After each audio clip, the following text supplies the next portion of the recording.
When we arrived in New York City, our names changed almost immediately. At immigration, the officer asked my father, Mr. Elbers, if he had anything to declare. My father shook his head no, and we were waved through.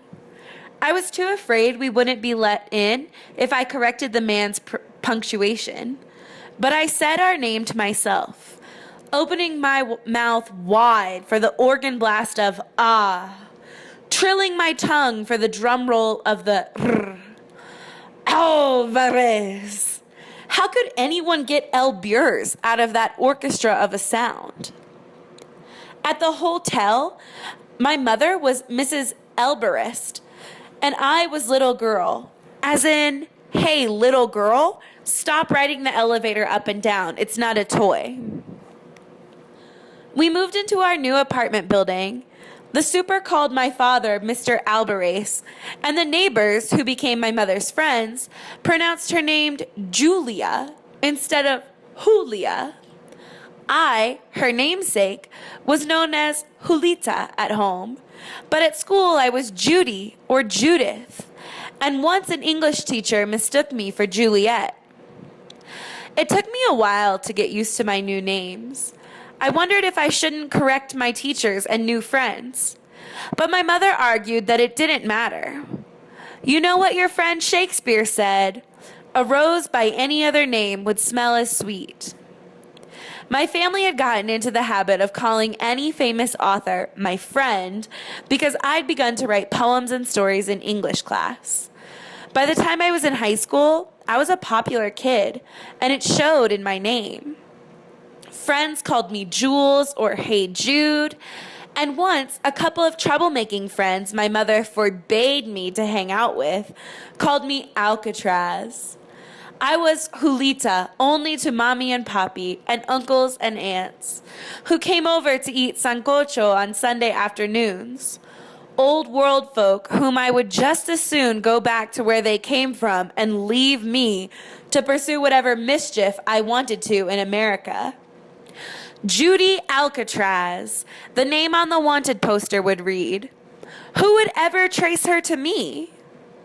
My older sister had the hardest time getting an American name for herself because Mauricia did not translate into English. Ironically, although she had the most foreign-sounding name, she and I were the only Americans in the family. We'd been born in New York City when our parents had first tried immigration and then gone back home to homesick to stay. My mother often told the story of she had almost changed my sister's name in the hospital. After the delivery, Mommy and some other new mothers were cooing over their baby sons and daughters and exchanging names and weights and delivery stories. My mother was embarrassed among the Sallys and Janes and Georges and Johns to reveal the rich, noisy name of Mauricia. So when her turn came to brag, she gave her baby's name as Maureen. Why'd you give her an Irish name with so many pretty Spanish names to choose from? One of the women asked. My mother blushed and admitted her baby's real name to the group. Her mother-in-law had recently died. She apologized, and her husband had insisted that her first daughter be named after his mother, Maudin. My mother thought it was the ugliest name she'd ever heard. And she talked my father into what she believed was an improvement, a combination of Maran and her own mother's name, Felicia.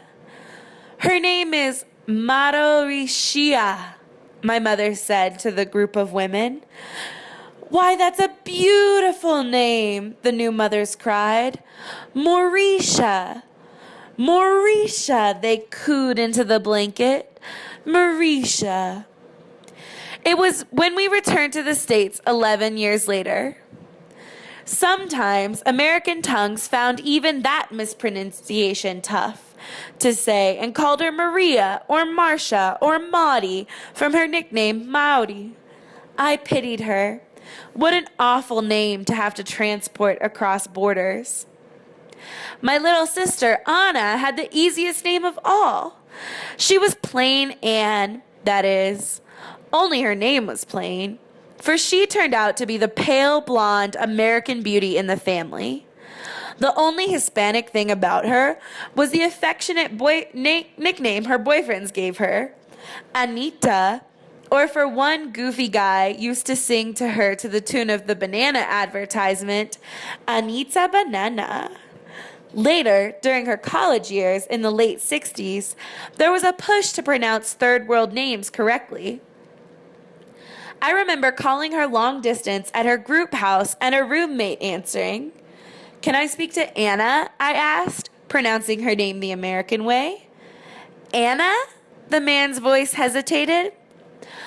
"Oh, you must mean Anna." Our first few years in the States, though, ethnicity was not yet in. Those were the blonde, blue-eyed, bobby sock years of junior high and high school before the 60s ushered in peasant blouses, hoop earrings, serapes. My initial desire to be known by my correct Dominican name faded. I just wanted to be Judy and merge with the Sallys and the Janes in my class. But inevitably, my accent and coloring gave me away. "So where are you from, Judy?" "New York," I told my classmates. After all, I'd been born blocks away at Columbia Presbyterian Hospital. "I mean, originally." "From the Caribbean," I answered vaguely, for if I specified, no one was quite sure on what continent or island I was located. "Really? I've been to Bermuda. We went last April for spring vacation. I got the worst sunburn. So are you from Puerto Rico?" "No," I sighed, "from the Dominican Republic." "Where's that?" "South of Bermuda." They were just being curious, I knew, but I burned with shame whenever they singled me out as a foreigner, a rare exotic friend. "Say your name in Spanish. Oh, please say it." I had made mouths drop one day by rattling off my full name, which, according to Dominican custom, included my middle names, mother's and father's surnames for 4 generations back. Julia Altagracia Maria Teresa Alvarez Tabarez Pereo España Julia Perez Roche Gonzalez. I pronounced it slowly. A name as chaotic, with sounds as a Middle Eastern bazaar or market day in South American village. My Dominican heritage was never more important than when my extended family attended school occasions.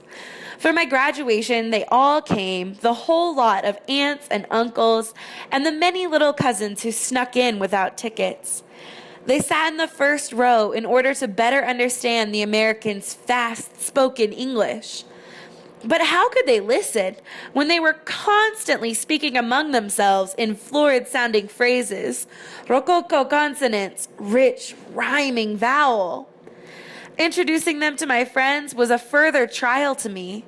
These relatives had such complicated names, and there were so many of them, and their relationships to myself so convoluted.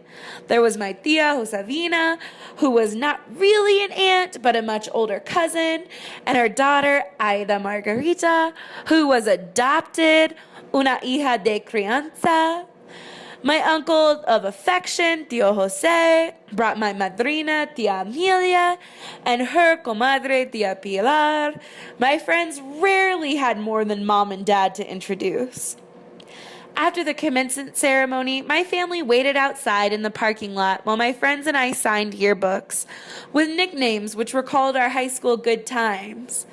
Beans and pepperoni and Alcatraz. We hugged and cried and promised to keep in touch. Our goodbyes went on too long. I heard my father's voice calling out across the parking lot, "Julita, vámonos!" Back at home, my tios and tias and primas, mami and papi, and mis hermanas had a party where many gifts. That was a plus to a large family. I got several wallets and a suitcase with my initials, and a graduation charm from my godmother, and money from my uncles. The biggest gift was a portable typewriter from my parents for writing my stories and poems. Someday, the family predicted, my name would be well known throughout the United States. I laughed at myself, wondering which one I would go by.